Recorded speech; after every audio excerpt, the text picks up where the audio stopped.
The Alford, Massachusetts mystery was a series of strange events that happened over the course of many months. The following dates contain information from police reports and from actual witnesses of the events that transpired. All dates occur in order of which they happened. All dates listed are only the dates of major events. Minor occurrences are not listed. August 12th, 2005. A plumber by the name of Henry Miller was called upon by the Davis residents. The Davis family was complaining of a strange tapping noise coming from the bathroom walls. Mr. Davis suggested that it was a plumbing problem. Miller was unable to find the source of the tapping. August 15th, 2005.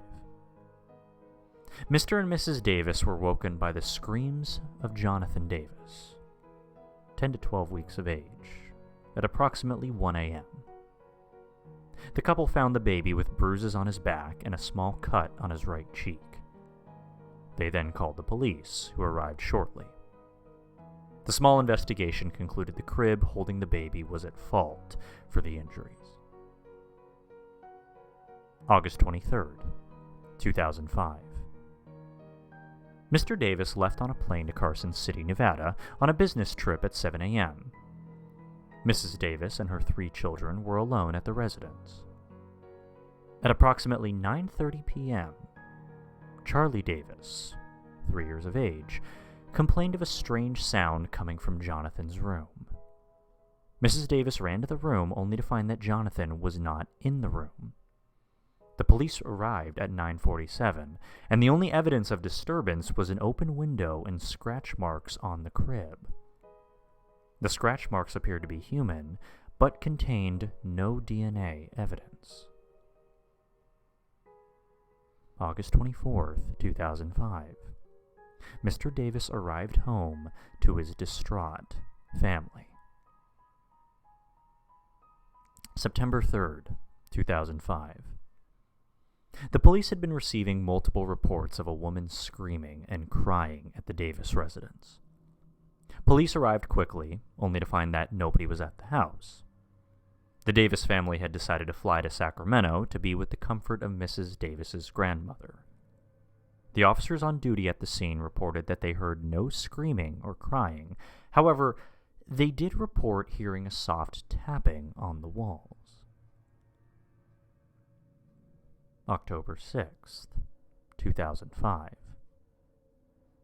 The Davis family decided that they wanted to sell their house.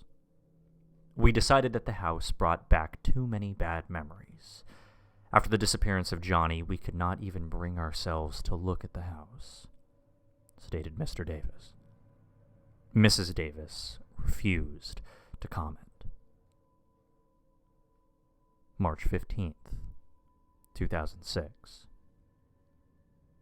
The Hanson family moved into the house. They were reported to have heard the same soft tapping that had been plaguing the Davis family. March 18th, 2006. Colby Hanson, age 7, woke his parents up at 11:31 p.m. He told his parents that he saw a thin man in the hallway. Mr. Hanson went to investigate, but found nothing. Colby slept in his parents' room for the following week. April 1st, 2006. Mr. Hanson was home from work early. He was reported to have been waiting for his wife to come home from cosmetic school. About the time his wife should have been home, however, he heard a voice whisper his name. He turned around only to see a brief glimpse of a white dress heading into the other room. He ran into the room but found nothing. He confided in his wife, but she dismissed the story as an April Fool's prank. April 5th, 2006. Mrs. Hanson woke up at around 6:30. She reported that she had heard somebody calling her name. She sat up in time to see a white dress heading into Colby's room. She ran to his bed in a panic, but nothing was out of the ordinary. April 6th, 2006. Colby Hansen woke up in the morning very frightened. He told his parents about a frightening dream he had the previous night. He reported that he had seen his mother run into his room with a frantic look on her face. And when she reached Colby's room, she crouched down and made sure that her son was uninjured. Colby said that she seemed relieved, but behind him was a figure without eyes holding a crying baby. Mrs. Hansen did not tell her or anyone what had happened the night before. April 10th, 2006. Mr. Hansen called the hospital. He told doctors that he thought something was very wrong with his wife. Mr. Hansen brought his wife to the hospital for evaluation. April 11th, 2006. Mrs. Hansen's doctor reported that she was undergoing symptoms similar to those of PTSD. May 22nd, 2006. Mrs. Hansen's mental state worsened to the point of insanity. Mr. Hansen reported that she was often rambling about people in the walls, and the baby doesn't belong to you. Mr. Hansen had been planning to take her to a mental institution and finally went through with the plan on this date. May 31st, 2006. Mrs. Hansen was found dead in the bathroom of her institution. Nurses reported that she had locked herself inside the bathroom and would not come out. Police found that she had bitten through her radial artery and that the words "check the walls" were written in her blood on the wall. June 1st, 2006. Mr. Hansen learned about his wife the following day. He was hesitant to tell his son because Colby had believed that there was still hope for his mother. Mr. Hansen was surprised to find that his son did not react with any emotion. Colby simply stated, "Mother was right." June 5th, 2006. Approximately 4:30 p.m. Mr. Hansen returned home from work. He saw his son's backpack and books, but Colby was nowhere to be seen.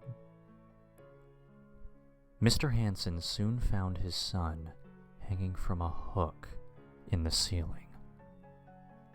The room was completely bare except for Colby's bed. The bed was covered in scratches. A few of the scratches were near the bottom of the bed. And it spelled out he did it for the baby. June 5th, 2006, 4:37 p.m. Mr. Hansen ran outside with his phone and called the police. The police reported that they could hardly hear what he was saying, and that all they were able to hear from Mr. Hansen was his address. The only other thing they could hear was a woman repeating the phrase, "Check the walls, check the walls, check the walls." June 5th, 2006, 4:49 p.m. The police went into the house to find the body. Mr. Hansen was reported to be outside, sobbing.